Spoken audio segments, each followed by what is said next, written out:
Bonjour tout le monde, bienvenue à ce nouveau rendez-vous de Folie douce. Ici Yvan Bugeaud. Dans quelques minutes, je reçois mes premiers invités qui sont Chad Chouinard, Christiane Saucier et Karina Sierres qui vont nous parler du 3e Forum citoyen santé mentale qui a eu lieu en mai 2013. Ils vont revenir un peu sur les conclusions et ce qui est ressorti de cet événement-là.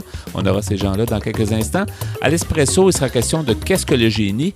En début de deuxième demi, une nouvelle chroniqueuse, Caroline Souffrant, vient nous parler d'intimidation en milieu scolaire. Et à l'Espresso allongé, plus tard à l'émission, la dépression postpartum, tout ça dans le menu de Folie douce. On commence en chanson avec Laurent Jalbert. La chanson s'intitule « Le jour ». Bienvenue à Folie douce.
Vous écoutez l'émission Folie douce, qui vous informe sur la santé mentale depuis plus de 20 ans. J'ai le plaisir d'accueillir mes 3 invités. Donc, je vais vous les présenter. Chad Chouinard. Donc, bonjour, Chad. Bonjour. Bonjour. Tu es père aidant et citoyen engagé, rien de moins.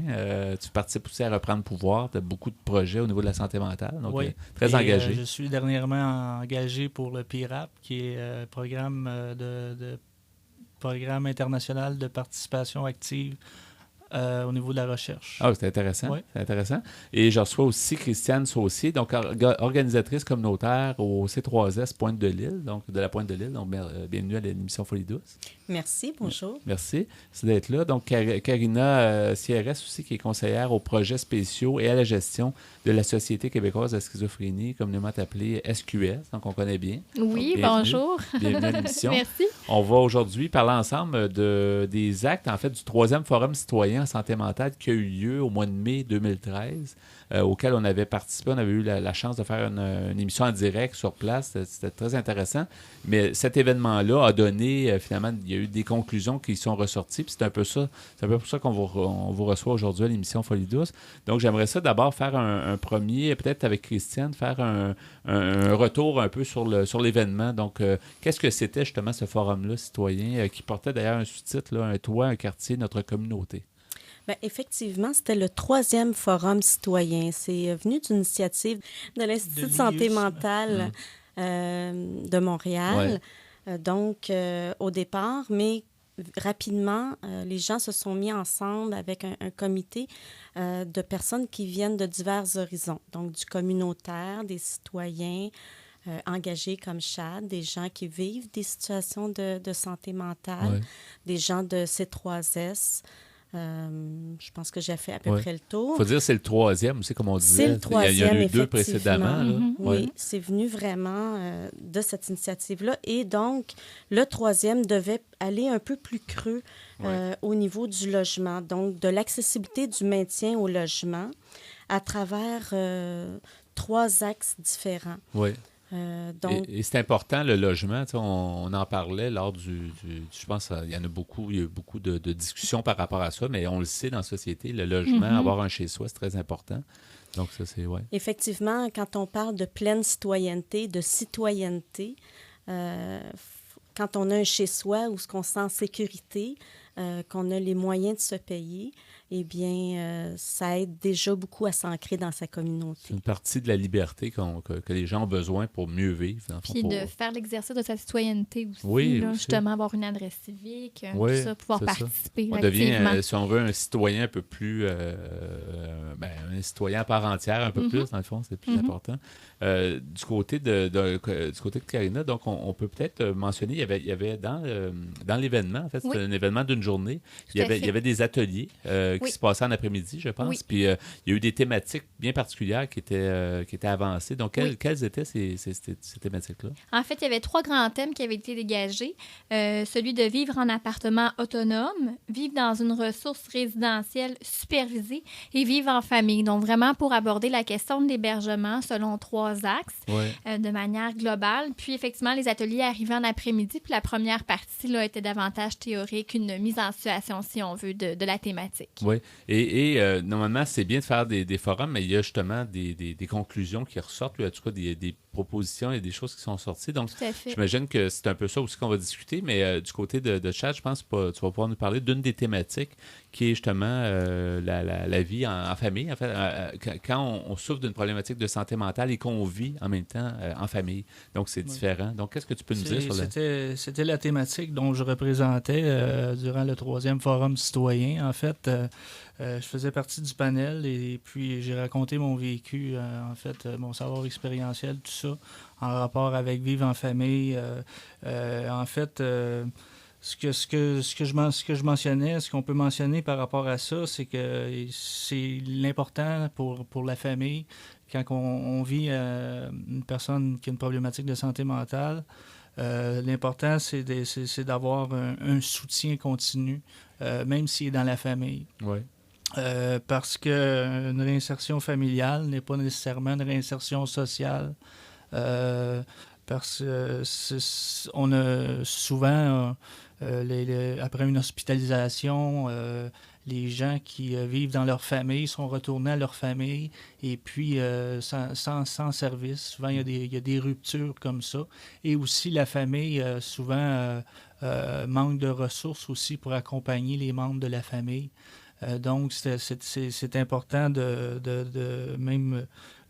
vivre en famille. Ici, il a ressorti beaucoup d'enjeux d'accompagner les personnes, que ce soit d'avoir des équipes cliniques malgré le fait que les personnes sont en famille, même s'ils ne sont pas en appartement supervisé ou en appartement autonome, qu'ils soient entourés, parce que quand c'est juste la famille qui les entoure, la famille peut les aider, soutien moral, mais ce ne sont pas des professionnels. On pourrait croire qu'il n'y a pas de problème parce que les gens retrouvent dans leur famille, donc on se dit ils vont se prendre en charge, mais c'est pas aussi automatique que ça. Là. Non, on peut penser que ça va de soi.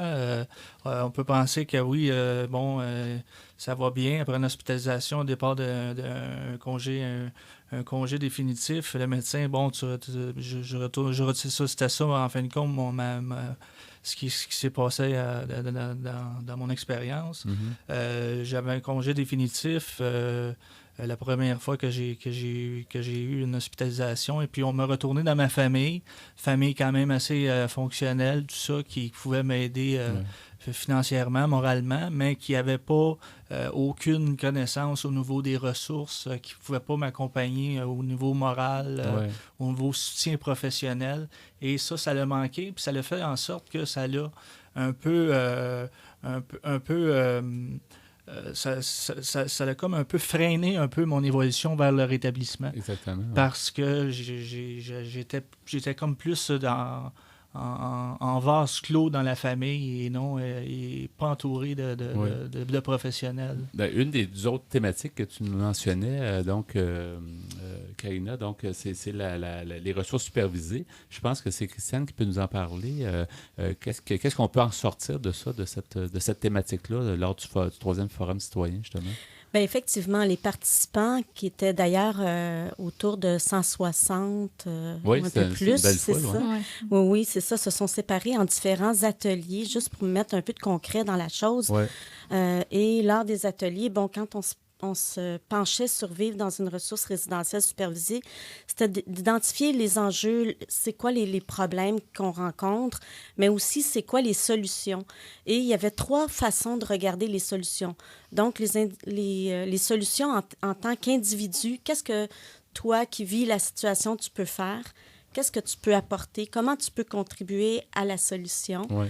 Qu'est-ce que les organisations peuvent faire et qu'est-ce que la communauté, incluant le politique, peut faire pour améliorer les situations, pour vraiment atténuer les problèmes. C'est intéressant l'implication des gens parce que là aussi, on pourrait dire, les gens vont là, je vais me faire prendre en charge, puis je fais rien, puis je ne m'implique pas. Mais quand on s'implique, je pense que ça va juste donner au niveau du groupe quelque chose de positif. Là, finalement. Puis il y a quelque chose de fondamental à ce niveau-là, c'est pour éviter aussi les ruptures de service, en fait, qui peut, à partir de l'appartement supervisé, souvent les gens vont aller vers un appartement autonome. Il va y avoir une coupure de service, donc les intervenants ne suivront pas avec ce changement-là. Donc, en s'impliquant, ça leur donne quoi? Le goût peut-être de rester plus? C'est ça que ça veut dire? Ou c'est en supervisé? Ou en fait, les appartements, les ressources résidentielles supervisées, c'est avec du support d'intervenants, donc sur place. Donc, dans le cheminement d'une personne, c'est tranquillement, le souhait, c'est que la personne, donc, si elle se rapproche de sa citoyenneté de plus en plus autonome, évidemment, ça prend un paquet de réponses différentes selon les besoins des personnes, puis selon le moment de leur cheminement aussi. Donc, la ressource supervisée est un moment, si on veut, qui peut durer plus longtemps, mais qui peut aussi être un espace entre la famille et l'appartement autonome, excusez-moi. Donc, c'est un passage. Mais même là, il y a plusieurs types d'appartements supervisés. Et ce qui ressortait comme enjeu, c'est que chaque type d'appartement répond à certains besoins, mais c'est assez spécifique. Donc, quand ça répond plus aux besoins de la personne, il faut que la personne déménage. Mais là, ça fait des ruptures pour la personne. C'est un petit peu ce que Chad apportait tout à l'heure. C'est que ça fait une série de ruptures dans la vie. Alors, ce qu'il faut travailler, c'est les transitions, travailler l'accompagnement, de faire en sorte que les intervenants, puis le lien qui s'est créé d'appartenance, il faut qu'il y ait un accompagnement vers autre chose. Il faut que ça se prépare. Donc, ça ne veut pas dire que ça ne se fait pas. Il y a un travail extraordinaire qui se fait sur le terrain, mais on a avantage à développer ça encore plus. Oui. J'aimerais absolument passer avec Karina à l'autre thématique qui était les appartements autonomes. Mais avant de passer à ça, le troisième forum citoyen, donc, qui portait sur le logement, tout ça, est-ce que le but aussi, c'était d'arriver avec des propositions? Ou est-ce que, est-ce que ce qui est ressorti va servir, je sais pas, à améliorer quelque chose? Tout à fait. En fait, ce que c'est un forum, donc on prend, si on veut, le pouls des témoignages et c'est aussi les gens qui nous apportent des solutions dans la communauté. Ouais. Effectivement, en bout de ligne, nous, ce qu'on voulait, c'était de recueillir tous les enjeux et les solutions par rapport à chacune des thématiques, mais effectivement créer comme les actes du colloque et des recommandations en bout de ligne, finalement. 5 recommandations qui seront ensuite qu'on pourra se réapproprier dépendamment de, effectivement, si on est un individu, une organisation ou la communauté, qu'on pourra appliquer dépendamment de, si on veut, nos niveaux là, d'action à ce niveau-là. On pourrait les mentionner après, bien sûr, mais, après, mais dans le fond, le côté appartement, donc ressources, c'est-à-dire appartement autonome, quand les gens n'ont plus de supervision. On peut avoir un certain contact avec des intervenants, mais pas de façon aussi serrée. Aussi serrée. Puis ça, en fait, c'est une des limites, si on veut, que les gens évoquaient. C'était le fait que finalement, dans cette transition-là, ça aurait été souhaitable souvent d'avoir de l'accompagnement, un suivi. C'est quelque chose qu'on perd finalement quand on se retrouve en appartement autonome. Il y a beaucoup en fait, de pistes de solutions, si on veut, qui ont été apportées dans ce sens-là, notamment de diversifier les programmes, d'apporter plus de suppléments d'aide justement pour que les gens soient accompagnés, offrir aussi plus de soutien d'accompagnement pour favoriser aussi une participation citoyenne parce que bon, c'est bon de se retrouver dans un appartement autonome, mais là, il va falloir que nous, on développe une vie au quotidien aussi. Il y a beaucoup d'apprentissages qui doivent se faire à ce niveau-là aussi et la famille peut jouer aussi un rôle, si on veut, d'accompagnement aussi dans ce sens-là. Mais bon, encore là, est-ce qu'on a suffisamment de logements sociaux? Est-ce qu'on a un revenu suffisamment élevé pour avoir accès à ça? Est-ce que la stigmatisation joue beaucoup aussi comme frein? Donc on a sûrement remarqué qu'il y avait une cassure, finalement. C'est ce qu'on en conclut. C'est-à-dire qu'après les appartements supervisés, dans le fond, il n'y a peut-être pas de ressources, il n'y a pas assez d'aide, justement. De filet de sécurité, effectivement, pour assurer une continuité là, des services de soutien et d'accompagnement. En fait, ce qu'il faut éviter, c'est qu'on sait que les personnes qui ont une problématique de santé mentale ont vécu beaucoup de périodes d'isolement. Donc, le fait de s'en aller dans un appartement supervisé, ils se retrouvent dans un contexte commun, communautaire, avec de l'accompagnement, tout ça. Et par la suite, la transition, après, d'aller vers l'appartement autonome, ils se retrouvent dans une certaine solitude et retrouvent un peu l'isolement qu'il faut briser. Il faut éviter ça. Il nous reste peu de temps. J'aimerais qu'on mentionne les 5 recommandations et aussi qu'on parle rapidement du prochain forum qui aura lieu en 2015. Donc, les 5 recommandations, voulez-vous les partager? Ben oui, en fait, nous, ce qu'on suggérait, c'est toujours de financer et développer davantage le logement social et d'insister beaucoup sur la part potentielle du privé et miser sur l'insectoriel et aussi sur les arrimages entre les différents paliers de ministères. Soutenir toute la notion de rétablissement, c'est-à-dire de mettre vraiment la personne au centre de son cheminement, puis l'accompagner là-dedans. C'est sûr que ça revêt plusieurs défis, mais on ne le fait pas assez. On parle de la philosophie de rétablissement, de cette approche-là de soins, mais c'est encore très inégal et il faut pousser davantage à ce niveau-là. Est-ce qu'on... Oui, et que les intervenants aussi tiennent davantage compte de la présence des familles dans cet exercice-là, qui est très important, parce qu'il faut les informer au niveau de la maladie et puis tout ce que ça comporte, en fait. OK. Prochain forum en 2015, le nom, la date n'est pas encore prévue, mais le nom, c'est... Le nom, c'est sur le travail et la vie active. OK. C'est tout aussi important. C'est vraiment tout le temps qu'on a. Ça a été fort intéressant. Ça a été chargé. Vous êtes 3 invités, mais en même temps, c'était intéressant de vous recevoir. Merci beaucoup. Chad Chouinard d'avoir été des nôtres, Christiane Saucier, ainsi que Karina Sierres, c'est ça? Oui. Donc, merci ça nous a beaucoup. fait plaisir. Bonne journée. Merci. À la prochaine. Au revoir.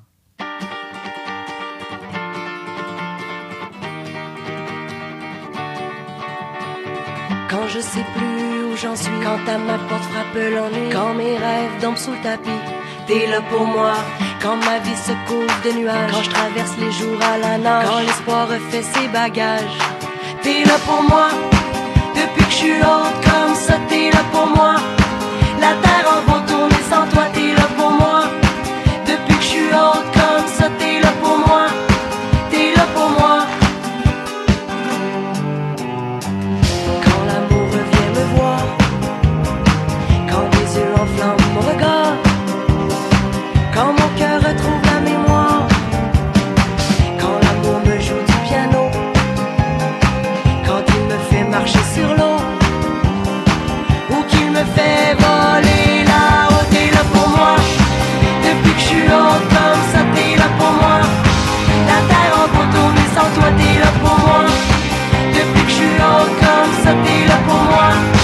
T'es là pour moi.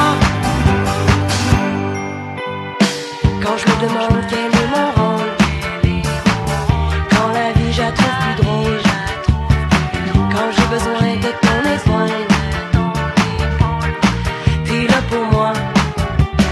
Quand j'ai du soleil plein la tête, quand le printemps est à ma fenêtre, et qu'il me crie viens faire la fête, t'es là pour moi. Depuis que je suis haute comme ça, t'es là pour moi.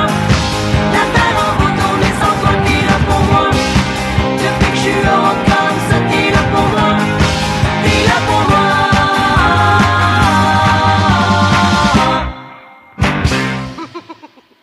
Si vous voulez participer à Folie douce, si vous avez des suggestions, vous pouvez nous téléphoner à notre boîte vocale au 514-990-9604.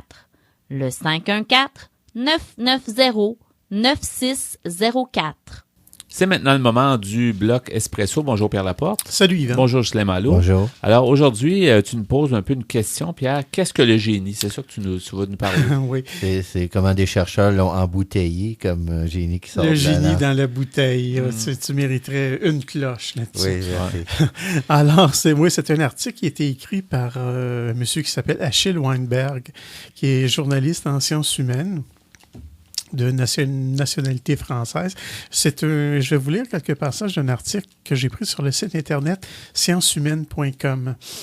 Alors, il nous dit « Des tests de créativité à la psychologie du génie, les psychologues ont tenté de percer le mystère de la création et ils sont parvenus à des conclusions allant à l'inverse de leur hypothèse initiale. » Comment devient-on un génie? Toi, tu dois le savoir, Ghislain. Parce que...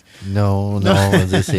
Moi, je le nomme pas souvent génie pour des artistes. Grand talent, oui, c'est rare génie. C'est très, souvent très rare. dit, par contre, que le génie est proche de la folie. Oui, des fois aussi, on parle d'éclair de génie. Ouais. Alors, il nous dit que les premiers tests de créativité ont été inventés dans les années 50. À l'époque, le QI, le quotient intellectuel, régnait en maître dans l'étude des aptitudes intellectuelles. Le psychologue américain Joy Guilford a eu l'idée de construire un test pour mesurer les capacités créatives en comparant avec les performances au QI. Il a découvert que les performances de créativité ne recouvraient pas celles de l'intelligence. Preuve que l'on pouvait être très créatif sans être forcément très intelligent. Et aussi le contraire, c'est-à-dire être intelligent sans être créatif. Les tests, par exemple, on avait trouvé en 1 minute le maximum de prénoms qui commencent par la lettre M, ou encore chercher le maximum d'utilisation possible d'un trombone. Voilà le genre de questions formant la trame des questionnaires de créativité. Les techniques de création littéraire reposent sur le même principe. Il s'agit de construire une petite histoire à partir de quelques mots, comme par exemple, on soumet des mots sans lien apparent, comme par exemple éléphant, New York, camembert, inflation, jalousie, etc. Alors, Joy Guilford a alors essayé de comprendre sur quelles aptitudes reposait cette créativité et il en est venu à conclure à l'existence d'une pensée divergente. C'est ce qu'il appelle, c'est son terme à lui. Alors que le QI est la capacité de trouver la bonne réponse à un problème, la créativité serait la capacité à imaginer une palette variée de solutions, d'où le terme de pensée divergente. concept. L'approche expérimentale initiée par M. Guilford et par un nommé Ellis Paul Torrance, qui est psychologue américain, va par la suite imprégner toutes les recherches en laboratoire sur la créativité. C'est ainsi que vont se développer des études fructueuses sur les styles cognitifs ou sur l'évolution de la créativité en fonction de l'âge. Une autre piste d'étude de la créativité porte sur la psychologie du génie. Comment pensent par exemple Léonard de Vinci, Mozart, Picasso, Einstein, etc., et tous ceux qui ont révolutionné leur domaine dans les arts, les sciences et les techniques. Le concept qui a guidé la masse de travaux consacrés au génie a longtemps reposé sur deux idées implicites. D'abord que la créativité relève d'une personnalité d'exception, ensuite que les génies sont des originaux en rupture avec l'esprit de leur époque. Albert Einstein est ce savant échevelé qu'on connaît tous très bien, qui s'est formé en marge de l'institution scientifique et qui tire la langue aux autorités. Mozart était aussi insupportable garnement, anticonformiste, facétieux. Pour ceux qui ont vu le film, en plus, qu'on a vu. Amadeus, oui. Très bon film. Oui, et comme les déviants marginaux, ou même les fous, ne manquent pas parmi les artistes, comme par exemple Vincent van Gogh, qui a été un peu le symbole. Quoi que dire de lui que c'est un fou, c'est peut-être un peu méchant. Là. Mais il était aisé de conclure que génie et folie rimaient bien ensemble. Mais il y a du monde qui ont fait des grandes choses puis qui sont très, très ordonnés aussi, là. Oui. Mais beaucoup de génies ont peut-être justement un sens en dehors de la marge, en dehors dans la marge, en fait, en dehors de la norme.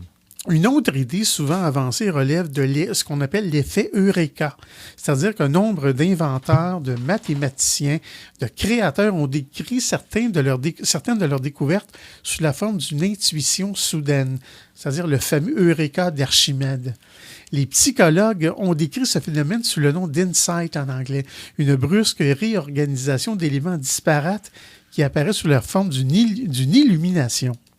Mais à force de fouiller dans les secrets intimes du génie, de scruter leur vie privée et leur histoire, les spécialistes en sont peu à peu arrivés à des conclusions moins héroïques et singulières que l'on avait imaginées. L'un des premiers à avoir remis en cause le modèle du génie créateur est Robert Weisberg, qui est psychologue et auteur de quelques livres dont je vais passer le nom parce qu'on manque de temps. Alors, selon lui, la biographie des grands créateurs révèle souvent des gens qui sont en fait obstinés et ayant quelques idées fixes et non une pensée divergente.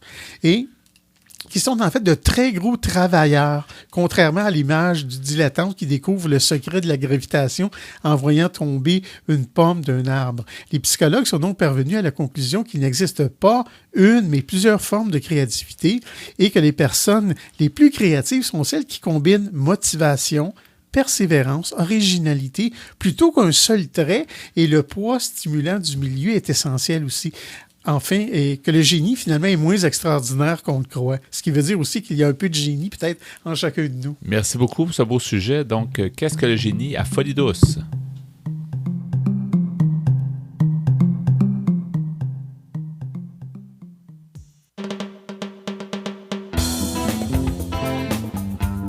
À venir dans l'émission Folie douce, notre collaboratrice Caroline Souffrant nous présente sa chronique sur l'intimidation en milieu scolaire.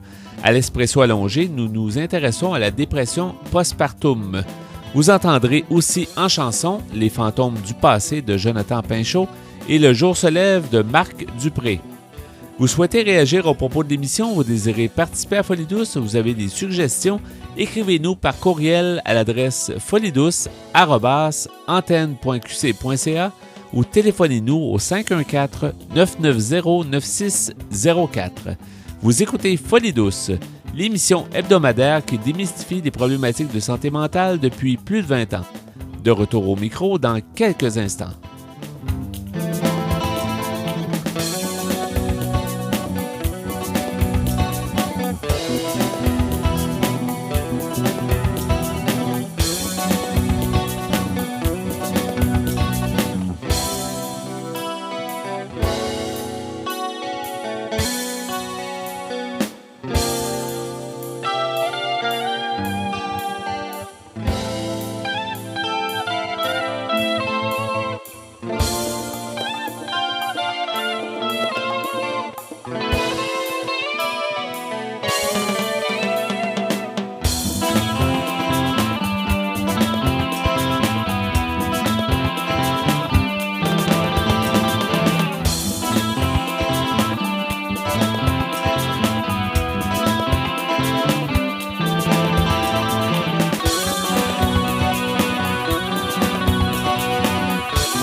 La santé mentale est un vaste monde. Suivez nos chroniqueurs qui nous amènent en territoires inconnus. J'ai le plaisir d'accueillir notre chroniqueuse Caroline Souffrant. Bonjour Caroline. Bonjour. C'est la première fois que tu es à notre émission, alors bienvenue. Ben, merci, ça fait plaisir. Bienvenue à Folie Douce.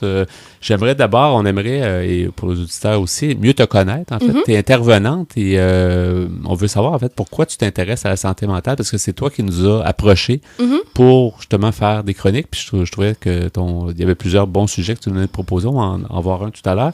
Mais parle-nous donc un petit peu de toi d'abord. Moi, en fait, la raison pour laquelle je m'intéresse à la santé mentale, c'est que je pense que ça peut toucher n'importe qui, il y a personne qui est à l'abri. On peut tous connaître quelqu'un qui a été marqué par ça ou même soi-même à l'avoir vécu. Donc, je pense que c'est un sujet qui est important dans notre société, qu'on doit prendre de plus en plus au sérieux. Puis on voit qu'il y a un progrès dans les mentalités aussi qui changent. Donc, j'avais envie de contribuer à ça puis de participer justement à faire en sorte que les préjugés soient moins importants envers les personnes qui ont des problèmes de santé mentale. Est-ce que tu es intervenante au niveau de la santé mentale? Ou? Non, je suis intervenante avec des familles de la DPJ, mais c'est sûr que dans le fond, peu importe dans quel domaine on est intervenant, on est tout confronté à ça d'une façon ou d'une autre. C'est vrai, parce que la santé mentale se retrouve à plusieurs niveaux, là. Surtout même si on parle de DPJ, c'est certain qu'on rencontre ce genre de problématiques-là.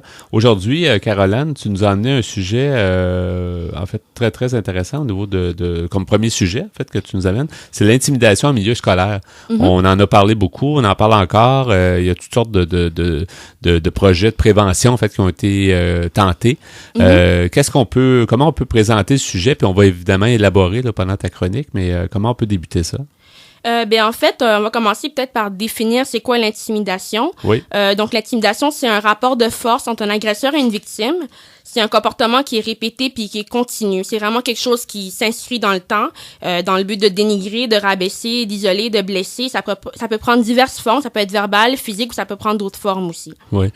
Parce que quelquefois, je pense que les gens peut-être ils vont nommer l'intimidation, mais en réalité, ça n'en est pas. Il faut vraiment qu'il y ait un rapport de victime et de c'est pas n'importe quoi, c'est pas juste une mauvaise blague ou quelqu'un qui dit quelque chose. Faut éviter aussi de tomber toujours dans le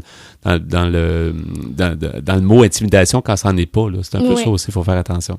En fait, comme vous l'expliquez, au niveau de l'intimidation, ce que ce n'est pas, c'était pas des ruptures amicales comme il peut survenir normalement au cours de l'adolescence. On peut s'éloigner de certaines personnes au cours de l'adolescence et c'est normal, c'est pas de l'intimidation, c'est pas des mesquineries ou des blagues occasionnelles, puis c'est pas quelque chose qui est supposé être normal dans le développement d'un jeune. Donc c'est vraiment quelque chose qui a des répercussions, notamment au plan de la santé mentale. Donc c'est pas quelque chose qui est normal ou qui est supposé arriver à tous les jeunes. Et c'est pas tout à fait clair ce que c'est. Je pense qu'on est encore, ça a toujours existé. Ça a existé depuis des années. On n'a pas toujours nommé comme étant de l'intimidation. Mais on a l'impression que c'est pas encore très connu. C'est-à-dire qu'il y a encore beaucoup de travail de prévention, d'information. C'est un peu ce que tu fais aussi. Je trouve que c'est important de rappeler aux gens pour mieux reconnaître ce que c'est puis comment agir à ce moment-là. Oui. Puis notamment, il y a la Fondation Jasmin Roy qui travaille très fort pour sensibiliser la population face à l'intimidation et qui essaie de mettre des outils en place justement pour contrer ce fléau. Oui. Et comment on peut où est-ce que ça survient d'abord l'intimidation? Est-ce que l'intimidation, ça survient souvent dans les cours d'école, dans les cafétérias, dans les toilettes, dans les endroits où il y a moins d'adultes en présence, où la surveillance est relâchée. Donc c'est vraiment à l'abri un peu des regards des adultes que ça survient et que ces événements de violence-là se produisent. Il faut dire que l'intimidation se retrouve partout, mais en milieu scolaire, c'est peut-être plus dommageable jusqu'à un certain point parce que souvent, le jeune est peut-être pas outillé pour faire face aux situations qu'il rencontre. Quelqu'un qui est plutôt qui sait pas trop où se tourner puis où aller chercher de l'aide. Oui, tout à fait. Les jeunes peuvent se sentir vraiment impuissants. Ils savent pas comment agir, comment se défendre. Des fois, ils peuvent se sentir responsables de ce qui leur arrive aussi. Ils peuvent se dire que c'est de leur faute. Donc, c'est important qu'on mette des outils en place pour qu'ils reconnaissent c'est quoi l'intimidation, pour qu'ils réalisent qu'ils sont pas les seuls à le vivre, puis qu'il y a des outils qui existent pour s'en sortir, puis que c'est possible de s'en sortir aussi. Comme adulte, comment on peut aider un enfant? Parce que souvent, on voudrait aider un enfant, mais souvent, ils vont pas verbaliser en milieu scolaire, à l'extérieur du milieu, disons, qu'est-ce qu'ils vivent. Alors, comment on peut reconnaître peut-être les signes chez quelqu'un qui est intimidé? En fait, il y a plusieurs signes, notamment chez un enfant, par exemple, qui avait des bons résultats scolaires ou des résultats moyens, on voit que les notes chutent.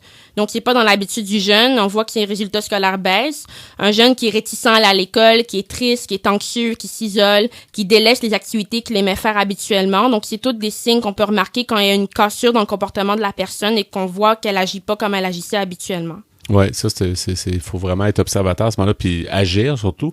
Mais de l'autre côté, quand c'est la personne qui intimide, donc l'intimidateur, comment on peut le reconnaître pour mieux justement peut-être le dénoncer, ou en tout cas... Un intimidateur, il y a plusieurs signes, notamment une personne qui conteste l'autorité, qui rabaisse les autres, qui ment, qui banalise la violence, qui reconnaît pas sa responsabilité, qui manque d'empathie, qui peut avoir, par exemple, des biens, des objets, on sait pas trop d'où ça vient, comment il s'est procuré ces objets-là. Donc, ça peut être un signe, par exemple, qu'il y a eu du taxage pour qu'il se soit procuré ces objets-là. Il peut aussi exprimer des pensées suicidaires parce que des fois, on a tendance à l'oublier, mais le jeune qui est timide est en détresse aussi et il sait pas comment reprendre le dessus de façon prosociale. Donc, le jeune peut exprimer des pensées suicidaires aussi. Donc, l'intimidateur est en détresse aussi. C'est un problème aussi pour l'intimidateur. C'est pas un problème seulement pour celui qui est victime d'intimidation. Oui, tout à fait. Puis, on a tendance à beaucoup le voir comme une dynamique entre deux personnes, alors que c'est vraiment systémique. Ça affecte autant les victimes, les agresseurs que les témoins. Donc, il y a tout ce monde-là qu'il faut prendre en charge dans la situation de l'intimidation. Est-ce qu'on sait si les intimidateurs, d'après tes recherches, s'ils ont été eux-mêmes victimes d'intimidation pour le devenir ensuite? Souvent, c'est le cas. Quand une personne utilise l'intimidation pour s'affirmer, ça peut s'expliquer par le fait que c'est une personne qui a été anciennement intimidée et qui voit pas comment reprendre le dessus autrement qu'en devenant intimidateur lui aussi. Ça peut s'expliquer aussi par d'autres problèmes personnels parce que souvent il y a des problématiques connexes aussi qui peuvent expliquer pourquoi la personne agit comme ça. Puis cette personne-là sait pas comment aller chercher de l'aide ou agir de façon adéquate pour reprendre le dessus puis le contrôle dans sa vie. Oui. Caroline, on parle de l'intimidation donc en milieu scolaire. Quelles sont les causes qui amènent à l'intimidation? Souvent, une personne qui est intimidée, ce qui fait en sorte qu'elle est ciblée, c'est à cause d'une différence. Donc, la différence, ça peut être soit au niveau de la personnalité, d'un handicap, de l'orientation sexuelle, de l'origine ethnique, de l'apparence physique, etc. Donc, peu importe qui fait en sorte que la personne ne rentre pas dans le moule, ça peut faire en sorte qu'elle devienne ciblée par les intimidateurs ou les autres autour. Vraiment, c'est en raison d'une différence principalement. Les agresseurs, comme vous l'avez dit, des fois, ça peut être des anciens intimidés. Ils ne veulent plus être dans le rôle de celui qui est agressé. Donc, ils décident d'agresser les autres. Ou ils peuvent vivre des difficultés au plan familial, scolaire, personnel. Donc, comme on l'a dit tantôt, c'est comme un moyen de reprendre le dessus dû au fait qu'ils savent pas comment se défendre ou s'adapter dans la vie de manière prosociale. Donc, ils vont comme décider d'aller du côté de l'agression pour justement peut-être, en pensant peut-être que ça va les sortir de cette problématique-là. C'est ça devient complexe, mais en même temps, c'est une grosse problématique qui peut amener plein de répercussions et on peut peut-être en nommer quelques-unes parce qu'on en connaît déjà, là, suicide, ces choses-là, mais est-ce que tu peux en énumérer quelques-unes? Il y a notamment, comme vous l'avez dit, les pensées suicidaires. On n'a qu'à penser justement au cas de Marjorie Raymond ou de la jeune Rita Parson, dont on a beaucoup parlé dans les quelques dernières années. Sinon, il y a aussi la honte due à l'humiliation, la culpabilité. Le jeune se croit responsable de ce qui lui arrive, puis il pense qu'il mérite ce qui lui arrive. Le jeune peut se sentir impuissant parce que, comme on a dit tantôt, ils n'ont pas nécessairement les outils pour savoir comment se défendre par rapport à ça. Ils peuvent avoir une faible estime personnelle, puis c'est des répercussions qui peuvent les affecter dans leur vie en tant que jeunes, mais ça peut continuer jusqu'à la vie adulte aussi. Est-ce qu'il y a des plans qui sont établis dans les écoles actuellement ou on est encore en train d'élaborer ça? Parce que, dans le fond, on se dit toujours qu'est-ce qu'on peut faire si c'est pas l'école qui va intervenir, comment on peut intervenir ou comment on peut aider en fait avec cette... En 2012, le gouvernement du Québec a émis une loi qui s'appelle la loi visant à combattre l'intimidation et la violence à l'école. Et l'objectif de cette loi-là, c'est que toutes les écoles publiques ou privées se dotent d'un plan d'action pour contrer la violence et l'intimidation en milieu scolaire. Mais si on pense à d'autres pistes de solutions aussi. Par exemple, si on remarque un jeune qui semble avoir des belles habiletés sociales, qui semble bien entrer en relation avec les autres, il peut devenir comme un mentor pour un jeune qui est un peu plus vulnérable. C'est une façon d'aider, de prévenir l'intimidation. On peut aussi parler des activités parascolaires, inscrire le jeune à des activités qu'il aime, ça peut être une façon aussi de l'aider.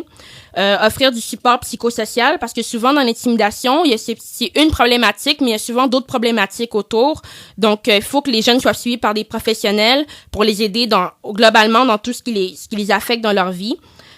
Aussi, on parle de prévention. La prévention au milieu primaire et secondaire, mais on a noté que c'est plus efficace entre le primaire et le secondaire parce que les jeunes, c'est là qu'ils ont une meilleure compréhension des impacts que ça peut avoir chez les autres. Ils ont une meilleure capacité d'empathie. Tu veux dire au niveau d'intervenir peut-être au niveau du primaire, tu veux dire entre le primaire et le secondaire? Entre le primaire et le secondaire. Donc, à cause de l'âge, ça, c'est peut-être plus facile d'intervenir. Oui, ils ont une meilleure compréhension de que ça peut avoir un impact. D'accord. Chez les autres. Ou sinon, pour les parents, il y a une méthode qui a été établie par le professeur Égide Royer de l'Université Laval. Donc, elle consiste à toujours s'adresser à un niveau supérieur après 48 heures si la situation n'a pas été prise en charge. Donc, si par exemple, un parent constate que son enfant est victime d'intimidation, le dénonce à la direction de l'école, la direction ne fait rien après 48 heures. Donc, il doit ensuite se rendre à la commission scolaire et dénoncer la situation à la commission scolaire.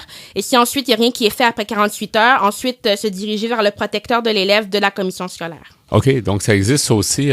C'est quelque chose qui est peu connu. Souvent, on arrête justement à l'école, mais on peut escalader, en fait, nos critiques. Ouais. Est-ce que le côté aussi cyber-intimidation, c'est venu s'ajouter, dans le fond, à toute l'intimidation? Parce que là, les gens sont pas vraiment... sont pas tranquilles, c'est-à-dire avant ça, les gens quittaient l'école, puis au moins il y avait une période de temps, mais là, la cyber-intimidation s'ajoute à ça, là, ça devient vraiment dur à gérer pour les jeunes qui sont victimes. Hein? Oui. C'est ça. Est-ce que de ton côté, est-ce que tu as appris beaucoup d'informations en faisant justement cette recherche-là? Puis est-ce qu'il y a des choses qui t'ont surprise, peut-être au niveau de l'intimidation, que tu croyais pas? En fait, comme vous le dites, par rapport à la cyber-intimidation, c'est que avant, les jeunes, quand ils étaient victimes d'intimidation, ils rentraient chez eux, ils avaient la paix, c'était fini. Mais maintenant, c'est continu. Donc, avec Internet, Facebook, les réseaux sociaux, il n'y a pas de fin, puis ça peut amplifier encore plus la détresse qu'ils peuvent ressentir. Ce qui est dommage, dans le fond, mais c'est une nouvelle réalité à laquelle on doit s'adapter puis trouver des solutions à cette nouvelle réalité-là. Est-ce qu'il y a des points que tu as appris en faisant la recherche? Est-ce que tu as des choses qui t'ont surprise ou qui t'ont étonné, par exemple, peut-être soit au niveau des statistiques, au niveau des méthodes, des choses? Est-ce qu'il y a des points particuliers que tu as... Moi, ce que je trouve quand même bien, c'est que depuis que c'est arrivé à Marjorie Raymond puis les cas de suicide dont on a entendu parler, je trouve qu'il y a vraiment une mobilisation sociale. Les médias en parlent de plus en plus, puis ça m'a surpris. Parce qu'on a tendance à voir ça comme des chicanes d'enfants ou quelque chose qu'on banalise. Puis là, on le prend de plus en plus au sérieux. Donc, c'est quelque chose que je trouve positif, qui m'a surpris, Intéressant, vraiment. C'est vraiment intéressant. Merci beaucoup d'avoir été des nôtres, Caroline, pour cette première chronique. J'espère que ça n'a pas été trop difficile. Je pense que ça s'est bien passé. Oui. Et si vous voulez plus d'informations, il y a le livre « Intimidation, harcèlement, ce qu'il faut savoir pour agir » de Frédéric Saint-Pierre aux éditions CHU Sainte-Justine. Effectivement, Merci. C'est toujours une bonne référence. Merci beaucoup. À la prochaine. Merci, à la prochaine. Au revoir. Au revoir.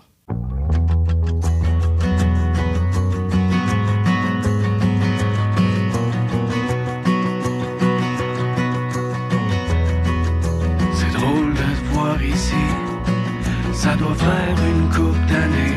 C'est fou comment t'as pas changé, au fait t'as plutôt embelli.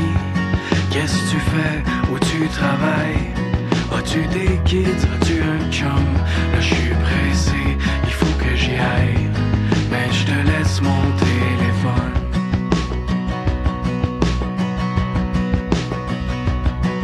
Moi dans mon petit bonheur, je me pensais protégé contre les soubresauts du cœur et les fantômes du passé. C'était avant que je la revoie et que je retombe en pleine face. Je voulais rester maître de moi, c'est tellement pas de même que ça marche.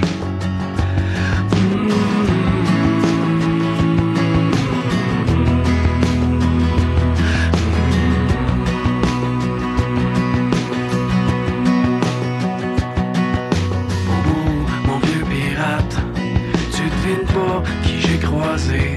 Tiens-toi bien sur tes deux pattes, la belle Jenny Tremblay. Je sais pas si c'est Dieu possible, est encore plus haute qu'avant. C'est dur sur la boîte à fusible et ça vient brouiller tous mes plans.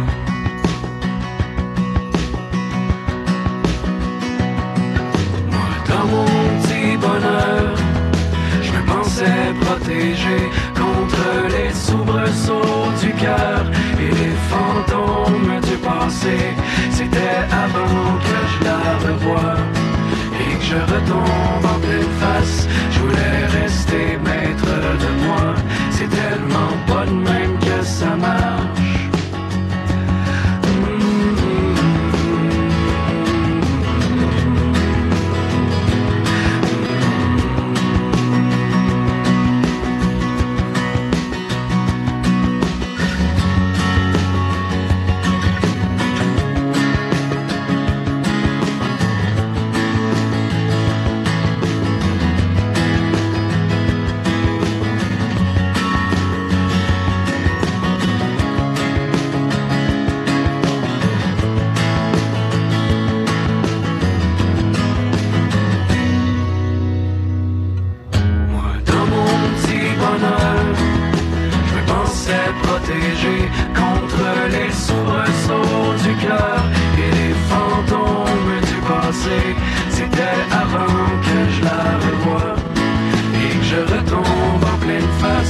Folie douce est disponible pour écoute sur YouTube.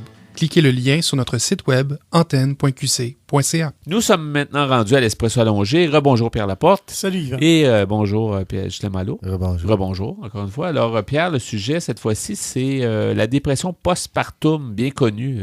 Oui, c'est un problème que beaucoup de femmes vivent. En fait, on entend souvent parler, est-ce qu'on le connaît bien? Ça, c'est une autre chose.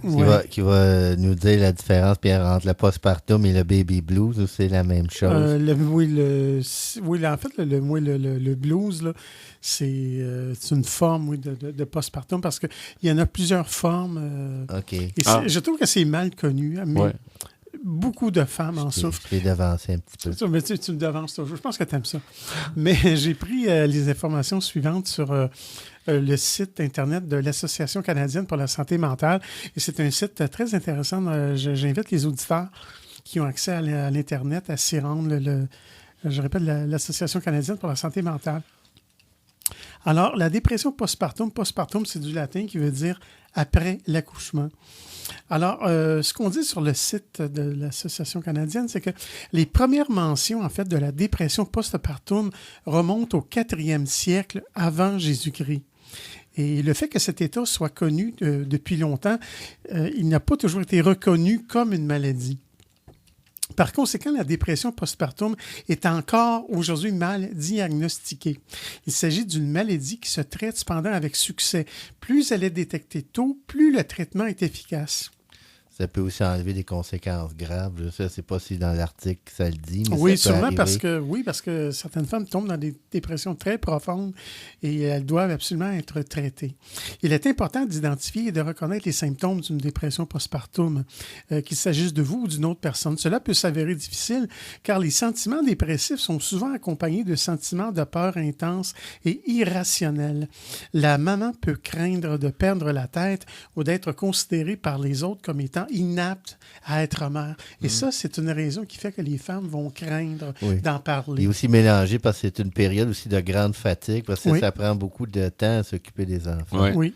Les femmes qui sont atteintes d'une dépression postpartum peuvent avoir le sentiment donc d'être de mauvaises mères et hésiter à demander de l'aide. Il ne faut pas désespérer ni oublier que des traitements sont offerts aux femmes qui en ont besoin. Maintenant, comment définir la dépression postpartum? Les chercheurs ont identifié 3 types de dépression postpartum. Le syndrome du 3e jour, le baby blues dont tu parlais tantôt, Ghislain, et la dépression postpartum et la psychose postpartum qui est la pire. C'est les 4, c'est en gradation de... Oui. OK. Si on parle tout d'abord du syndrome du 3e jour, c'est la forme la plus légère. Ça se présente habituellement entre le 1er et le 3e jour, le mot le dit, suivant l'accouchement, et se manifeste par des pleurs, de l'irritabilité, un manque de sommeil, des sautes d'humeur et un sentiment de vulnérabilité. Ces blues peuvent durer plusieurs semaines et on estime que de 50 à 80% des mères les connaissent. Maintenant, la dépression postpartum, telle qu'elle, elle est plus débilitante que le syndrome du 3e jour. Les femmes qui en sont atteintes éprouvent les symptômes suivants: du découragement, tendance à pleurer constamment, sentiment de ne pas être à la hauteur, culpabilité, anxiété, irritabilité et fatigue. Les symptômes physiques comprennent des maux de tête, un engourdissement, des douleurs thoraciques et de l'hyperventilation. Une femme souffrant d'une dépression postpartum peut éprouver des sentiments d'ambivalence, de négativité ou de désintérêt envers son enfant. On estime qu'il se manifeste dans 3 à 20% des accouchements quand même. La dépression peut se présenter à n'importe quel moment au cours des 6 mois qui suivent l'accouchement et peut durer pendant plusieurs mois, voire même 1 an. Et finalement, la psychose postpartum, c'est un trouble quand même qui est relativement rare. Les symptômes comprennent le désarroi extrême, la fatigue, l'agitation, une modification de l'humeur, des sentiments de désespoir et même de honte, des hallucinations, une élocution rapide ou la manie. Les recherches indiquent qu'il ne touche pendant qu'une mère sur 1000. Maintenant, quels sont les facteurs de risque? Un fait est certain, c'est que les femmes qui ont connu un épisode de dépression avant leur grossesse sont plus à risque de souffrir d'une dépression postpartum. Les femmes dans cette situation devraient en discuter avec leur médecin afin de recevoir des traitements adéquats le cas échéant. De plus, on estime qu'entre 10% et 35% des femmes connaîtront une récurrence de la dépression postpartum. Maintenant, comment traite-t-on la dépression postpartum? Les méthodes utilisées pour traiter cette dépression comprennent la thérapie, les réseaux de soutien, les médicaments comme les antidépresseurs. La psychothérapie s'est avérée être un traitement efficace et un choix acceptable pour les femmes qui souhaitent éviter de prendre des médicaments pendant l'allaitement. Maintenant, la prévention du postpartum. On dit, si vous souffrez d'une dépression postpartum ou du baby blues, vous devez prendre soin de vous-même. On conseille, reposez-vous suffisamment, mangez sainement, faites de l'exercice avec modération et restez en contact avec votre réseau social. Si vous êtes atteint d'une forme plus sévère de dépression postpartum, vous devriez également consulter rapidement un médecin pour obtenir un traitement et accélérer votre rétablissement.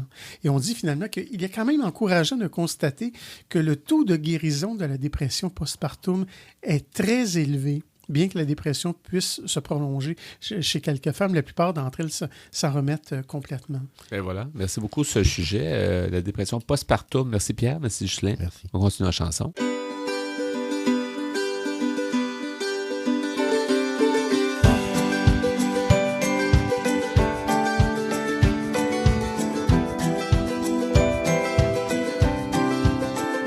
Le jour se lève, oh, je viens cueillir la rosée sur tes lèvres. T'es comme un rêve, oh, comme le soleil sur l'hiver qui s'achève. C'est toi mon pays chaud, oh, le jour se lève, oh, je sens courir ta beauté sous mes doigts.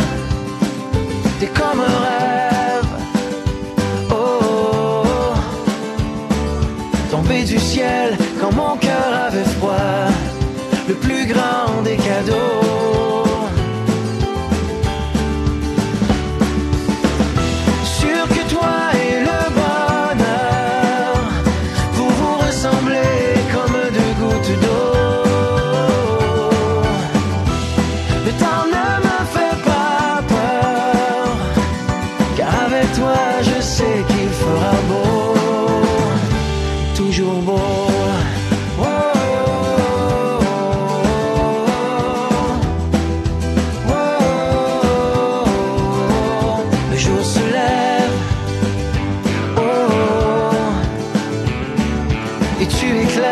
Toutes les heures de ma vie, t'es comme un rêve, oh, que l'amour vient déposer dans ma nuit. T'as ouvert les rideaux.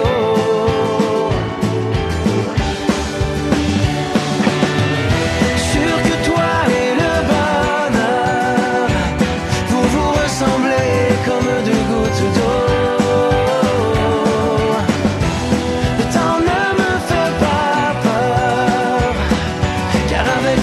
Je sais qu'il fera beau, toujours beau. Oh, oh,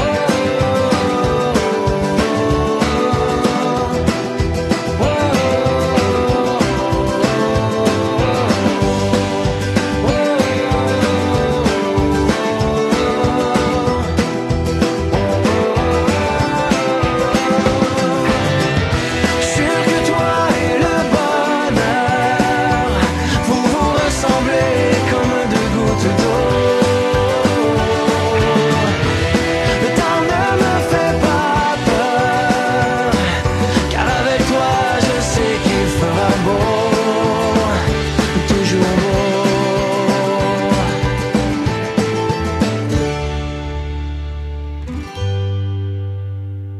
Vous voulez mieux nous connaître et communiquer avec nous? Visitez notre site internet au www.antenne.qc.ca. Antenne.qc.ca. Pour conclure cette émission de Folie douce, donc Ghislain Malo à ma compagnie, Oui. ainsi que Pierre Laporte, on vous a fait un choix musical, donc on vous a fait entendre au courant de l'émission. On a écouté en début d'émission Le Jour. Oui, de Laurent Jalbert. On a écouté la chanson « T'es là pour moi ». Du groupe Aleka. Oui, on a écouté en deuxième demi « Les fantômes du passé ». De Jonathan Pinchot. Et à l'instant, on a écouté « Le jour se lève ». Oui, de Marc Dupré. Et voilà, merci beaucoup pour votre choix musical. Merci Ghislain de ta participation à l'émission au micro. Merci Pierre Laporte pour la mise en onde. Merci à toi. Merci aussi à tes blocs Espresso et blocs Espresso allongé. À l'Espresso, qu'est-ce que le génie? Et à l'Espresso allongé, on parlait de la dépression postpartum. Donc, toujours intéressant, des sujets qui amènent un son, en tout cas qui amènent une facette nouvelle au niveau de la santé mentale. C'est large, la santé mentale, on le dit souvent, mais c'est intéressant de s'intéresser à ce genre de sujet-là. Je remercie nos invités en début d'émission, donc Chad Chouinard, Christiane Saucier et Karina CRS, qui nous ont parlé des actes du 3e Forum citoyen en santé mentale, un forum auquel on avait participé en mai 2013, donc c'est intéressant de les entendre. Je remercie également notre chroniqueuse Caroline Souffrant, qui nous a fait une chronique sur l'intimidation en milieu scolaire. Donc tout ça dans le menu de Folie douce, c'est Yvan Bugeaud à l'animation. Bonne semaine à tous, c'est la prochaine Folie douce. Au revoir.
Pop